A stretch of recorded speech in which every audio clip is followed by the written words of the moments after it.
Pre-UFC era, for the Gracie family found their breakthrough mainstream star in the unassuming-looking Royce Gracie on that fateful night in 1993. Did mixed martial arts actually exist? Well, yes. In fact, there were more than a few examples of fight sports that mixed rule sets and pitted different styles against each other. Even within the Gracie family, their patriarch Helio Gracie was involved in legendary matchups with other martial arts masters, and in the 1980s, his son Rickson Gracie made a name for himself on the Valley 2Do scene. The UFC's been dominating so long, it seems like the first competition of its kind. Fun fact, Pancrase actually ran their first show 2 months before the UFC had theirs, showcasing fights that were very similar to what the UFC would eventually deal in, except for maybe some rule changes. But enough of hearing me yap, we know why you guys are here, so let's get into our first official era for the Ultimate Fighting Championship. Pioneer Era. When the UFC's first event officially hit our screens, there was no way of knowing just how wildly successful they would eventually become. They billed themselves as a no-holds-barred fighting organization, pitting 8 different martial artists from completely different backgrounds against one another. What about the rules? Well, there actually weren't too many, which was part of the whole problem. But don't worry, we'll get back to that part later. You see, behind the scenes, the show was clearly being used by the Gracie family to advertise the effectiveness of their Brazilian Jiu-Jitsu, and boy, did it work. Royce Gracie managed to earn tournament success at UFC 1, UFC 2, and UFC 4, eventually going 11-0. Let's not forget, this guy literally won 3 fights in one night at UFC 1. What an absolute beast. This guy seemed immortal until he eventually drew with Ken Shamrock at UFC 5 in undoubtedly the most important fight of the era. Gracie and Shamrock were clearly the standout stars of this period, but we also saw legends like Don Frye, Dan Severn, Mark Coleman, and Vitor Belfort debut in the company and evolve the game in their own ways. But let's be honest, Don Frye's mustache alone deserves a spot in the UFC Hall of Fame. Legitimacy Era. The anything goes approach of the mid-90s was only going to get the UFC so far. With the implementation of the unified rules of mixed martial arts in 1997, we saw the promotion pushing for some real credibility. And yes, this meant the introduction of mandatory gloves and rules that prohibited headbutting, hair pulling, and all of the crazy stuff that honestly made the sport look kinda primitive. This is actually when Bruce Buffer found his footing in the promotion, along with Joe Rogan, who made his first appearances interviewing fighters. Now, I know you're probably thinking that's not the Joe Rogan you're used to seeing, but that's only because he lost a couple of hairs along the way. The more rigid rule set made fighters become more technical and cerebral with their game planning, and all of a sudden, more genuinely excellent athletes wanted to try their hand at fighting in the octagon. Whether it's Tito Ortiz, Chuck E. Cheese, Chuck Liddell, or Matt Hughes, all of these future legends would begin carving out their careers as great mixed martial artists. Sure, there was still a lot of work to do in order to truly make a dent on the mainstream, but a lot of great foundation setting was done just before the turn of the century. Golden Era. When the 20th century came to a close and the Fertitta brothers, Lorenzo and Frank, bought the struggling UFC alongside their close friend Uncle Dana, they managed to secure the bargain of the century. With the indomitable will of Dana as UFC president and some good old-fashioned luck, they managed to hit a run of form in the year 2001 that would slowly see them shed their image as the unsavory backyard brawling company, pushing them to something far greater. Now, I'm no Dana Glazer, but he sure did a good job here. Stars like Liddell, Ortiz, and Couture began to really come into their own during this period, growing into real crossover success stories, whilst generational talents like BJ Penn and Matt Hughes dominated in the lighter divisions. There still wasn't a bantamweight or flyweight division, nor were women ever considered for inclusion, but the UFC were consistently creating great fights, huge spectacles, and a string of unmissable stars. Eventually, things took an even greater turn when their Hail Mary attempt at television success, The Ultimate Fighter, ended up fluking its way into the mainstream eye, thanks to a wild finale fight between Forrest Griffin and Stephan Bonnar that was hailed as the fight that saved the company. Competition Era. So we do have a bit of an era crossover here. While the Zuffa-led UFC were still in the middle of their own golden era, other MMA promotions were popping up and delivering tremendous competition to the top dogs. American companies like the WEC and Strikeforce were certainly nipping at the UFC's heels. The greatest threat clearly came from Japan's Pride Fighting Championships. Not only did Pride have a roster to rival the UFC's, with stars such as Fedor Emelianenko, Rampage Jackson, and Kazushi Sakuraba, but they also offered a true alternative in every sense of the word.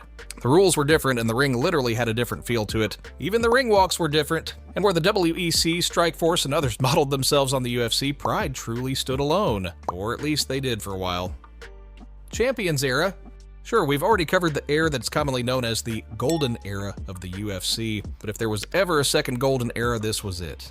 By the time the 2000s were coming to an end, Dana and his team had a new goal in mind, that was devouring the competition. And so just as it seemed like their competition was truly at their strongest, the UFC began buying out their contemporaries. Pride became their first major acquisition, then came the WEC and Strikeforce, absorbing each of their rosters into one superpower at the center of MMA. With these deals came new divisions such as flyweight, bantamweight, and towards the end of this era, the first women's division at 135 pounds. And at this time, the UFC's reputation as the market leader had never been stronger. The strength of their lineup of champions was at an all-time high. In fact, I truly believe it has never been surpassed. You had Dominic Cruz, Jose Aldo, Frankie Edgar, George St. Pierre, Anderson Silva. I could just go on, but let me stop before I get emotional.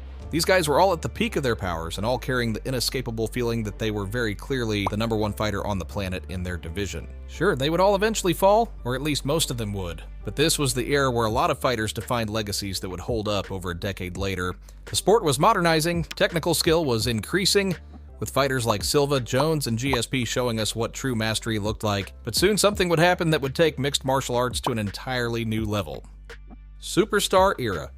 All of those guys we mentioned before were pretty big stars for the company. GSP and Jones in particular could certainly be relied upon to sell over 500,000 pay-per-views with the right opponent. And someone like Brock Lesnar provided a crossover appeal that cannot be undervalued. But when Ronda Rousey kicked open the doors of the UFC for female fighters, she was a different level of superstar. She wasn't just attracting combat sports fans, or even just sports fans in general. No, Rousey was pulling in fans who would never even consider watching a cage fight. Sure, she had a tough fall from grace, but her effect on the UFC's success was undeniable.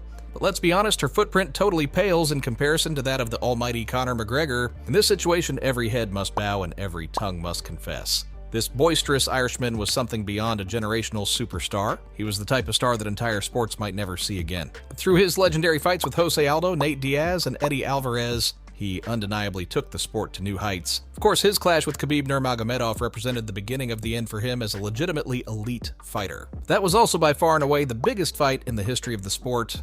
I wouldn't even call it a fight, it was more of a revolution. Would Conor have continued to fight at a high level if he didn't take 2 years off to dip into the world of boxing with Floyd Mayweather? Possibly. By the time 2018 was through, his mark on the sport was already left. ESPN Era. Another name for this era would be the Monopoly Era. The UFC had clearly reached a new level of market domination, outperforming their competition so much that it barely seemed like they had competition at all. Bellator were a middling promotion at times, but seeing how the PFL have managed themselves as the supposed number 2 was kind of laughable. Sure, there were some good fighters, but trust us, that company, being run the way it is not built to last. Over the course of the 6 years that followed UFC 229 Khabib vs. McGregor, we did see the UFC climb higher into the public eye, and the ESPN deal was a huge part of this, putting the once criticized fringe sport on a similar level to sports like the NBA and the NFL. Sure, MMA is still a bit more niche than the other foundational sports, I guess you could say, but when A-list celebrities and even the President of the United States of America are openly attending your events, you know you've made some progress. When WME-IMG bought out the Fertitta brothers, they left Dana White in the hot seat, and around this period of time, especially during the pandemic, you could see a shift in the UFC's attitude to their calendar year. More events meant more fighters on the roster, and business decisions began to override the desires of the fans. You could clearly see that the promotion became less adventurous with their travel plans, and putting on shows for tiny crowds in the UFC Apex and breaking into uncharted territories less and less. Sure, the fights were still pretty damn good, but you could really get the sense that the UFC had kind of reached the top of the mountain, or at least close enough to it, and now they had one goal: profit, baby. And by the sound of things, profits have been huge. Future Era. With the ESPN deal approaching its conclusion, and rumors of a blockbuster team-up with Netflix incoming, the UFC is showing no signs whatsoever of slowing down. And with a vice grip on the MMA promotional scene, and with competitors struggling to stay afloat, you're going to see Dana and his team carving out an even greater monopoly in years to come. Who knows who the next breakout superstar will be? But if one thing's clear, it's that the promotion's priorities are more focused on building a stable and profitable product, rather than trying to build the next Jon Jones or Conor McGregor. The Contender Series already gives Uncle Dana and his matchmakers a steady supply of cheap talent to fill up their event schedule, and it makes sense that the fans have been pretty upset of late with the quality of each event. Are the UFC no longer the hungry underdogs with a point to prove? Or will we see the sport enter a new era in the next 18 to 24 months? Let us know your thoughts in the comments section below, and I'll see you guys in the next one.